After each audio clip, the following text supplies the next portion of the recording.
That's the question a lot of people seem to have for the state tax department these days, complaining that they filed their taxes months ago and still haven't received their refund or an explanation for the delay. So today, I tried to get one.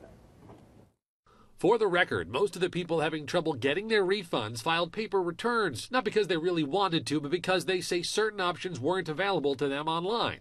John Tunney and his wife already had trouble thanks to the widely reported issues with H&R Block. Robin Colandria also had a bumpy start to filing for different reasons. My husband's Social Security number had been processed on another IRS income tax claim. Both families worked through those issues, only to be left with another question. Why is my state return taking so long? We mailed it on February the 16th, and so far we're still waiting. John and Robin have both contacted the State Department of Taxation and Finance. We received no response from the state on how our return's being processed. They were like, oh, well, we're backlogged.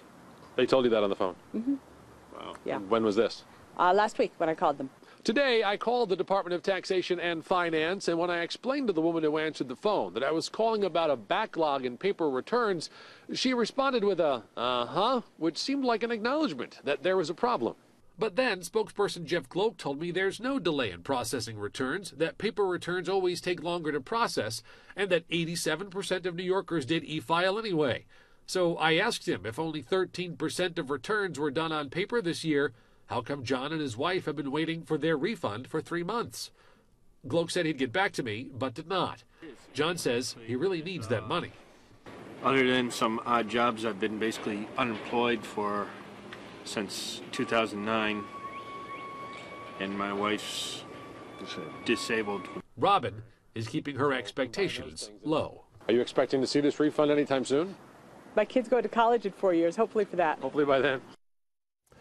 Geoffrey Gloak did send me an email just before airtime with pretty much the same message he'd given earlier. It includes his recommendations for people looking for information on their returns. So I posted his response all online.